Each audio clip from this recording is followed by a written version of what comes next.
그날 밤도 술집에서 돌아와서 서씨는 자기 방으로 가고 나도 내 방으로 돌아와서 옷을 입은 채 이불 위에 쓰러져 잠이 들어 있는데 몇 시쯤 됐을까? 누가 날 흔들어 깨우는 것이었다. 서씨였다. 서씨의 입에서 여전히 단냄새는 나고 있었으나 그래도 술은 깬 모양이었다. 난 지금 몇 시쯤 됐느냐고 물었더니 자기도 잘 모르지만 아마 새벽 2시나 3시쯤 됐을 거라고 대답하며 보여줄 게 있으니 나더러 자기를 조용히 따라오라고 말했다. 마치 보물을 캐러 가는 소년들이 비밀을 얘기하는 속삭임과 같은 그런 말투였다. 난 그의 그러한 기세에 눌려 오히려 내가 쉬쉬해가며 그를 따라서 밖으로 나섰다. 골목에는 가로등이 켜져 있었다. 우리는 일부러 어두운 곳만을 골라서 몸을 숨겨가며 걸었다. 도중에 내가 지금 우리는 어디로 가고 있느냐고 물었더니 그는 동대문이라고 대답했다. 통행금지가 되어 있는 이 시간에, 가로등만이 거리를 지키고 있는 이 시간에 서씨가 나와 함께 동대문에 갈 필요는 무엇인지.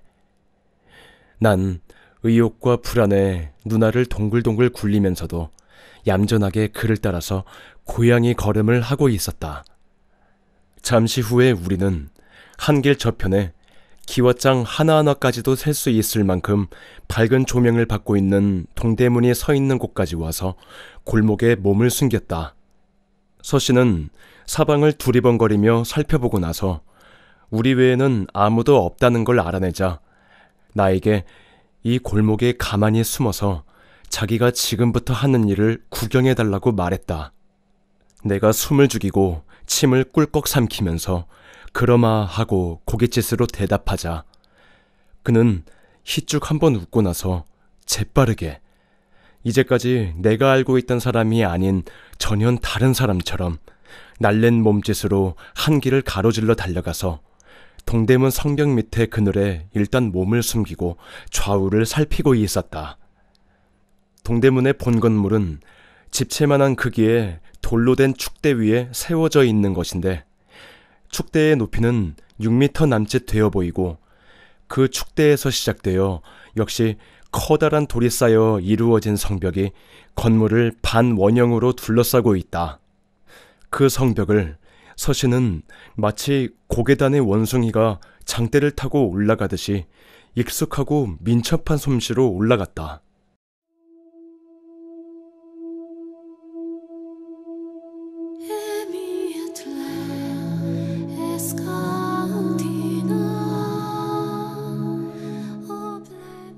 푸른 조명을 받으며 서씨가 성벽을 기어 올라가는 그 광경은 나로 하여금 신비한 나라에 와서 거대한 무대 위에 장엄한 연극을 보는 듯한 감동을 느끼게 하는 것이었다.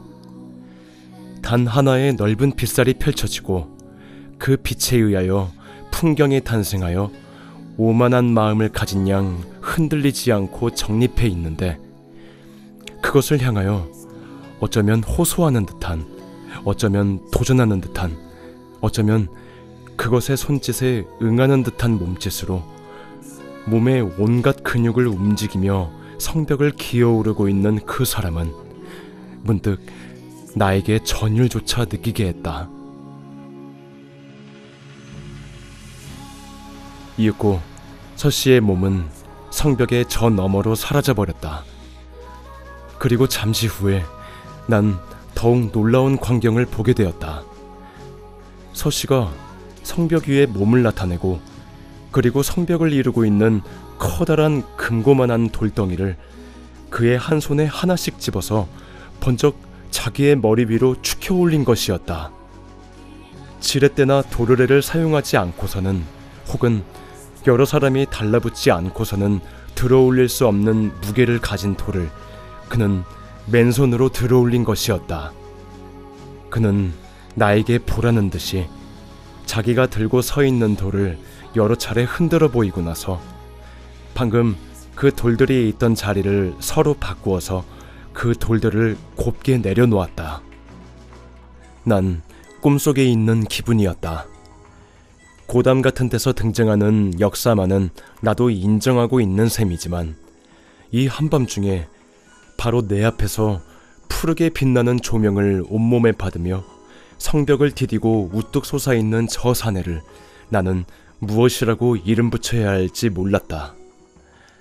역사, 서씨는 역사다 하고 내가 별 수 없이 인정하며 감탄이라기보다는 차라리 그 귀기에 찬 광경을 본 무서움에 떨고 있는 동안에 그는 어느새 돌아왔는지 유령처럼 내 앞에 자랑스러운 웃음을 소리 없이 웃고 있었다. 서씨는 역사였다. 그날 밤 난 집으로 돌아와서 이제까지 아무에게도 들려주지 않았다는 서씨의 얘기를 들었다. 그는 중국인 남자와 한국인 여자 사이에서 난 혼혈아였다. 그의 선조들은 대대로 중국에서 이름 있는 역사들이었다. 족보를 보면 헤아릴 수 없이 많은 장수가 있다고 했다. 그네들이 가졌던 힘, 그것이 그들의 존재 이유였고 유일한 윤물이었던 모양이었다. 그 무형의 재산은 갑으로서 후손에게 전해졌다. 그것으로서 그들은 세상을 평안하게 할 수 있었고 자신들의 영광도 차지할 수 있었다. 그러나 이 서씨에 와서도 그 힘이 재산이 될 수는 없었다. 이제 와서 그 힘은 서씨로 하여금 공사장에서 남보다 약간 더 많은 보수를 받게 하는 기능밖에 가질 수가 없게 된 것이다. 결국 서씨는 그 약간 더 많은 보수를 거절하기로 했다. 남만큼만 벽돌을 날랐고 남만큼만 땅을 팠다. 선조의 영광은 그렇게 하여 보존될 수밖에 없었다. 그러나 서씨는 아무도 나다니지 않는 한밤중을 택하고 동대문의 성역에서 그 힘이 유지되고 있음을 명부의 선조들에게 알리고 있다는 것이었다. 대낮에 서씨가 동대문의 바로 곁에 서서 행인들 중 누구 한 사람도 성벽을 이루고 있는 돌 한 개의 위치 변화에 관심을 보내지 않고 지나다닐 때 옮겨진 돌을 바라보며 빙그레 웃고 있는 그의 모습을 나는 쉽게 상상할 수 있었다. 그것이 서씨가 간직하고 있는 자기였고 내가 그와 접촉하면 할수록 빨려 들어갈 수 있었던 깊이였던 모양이었다.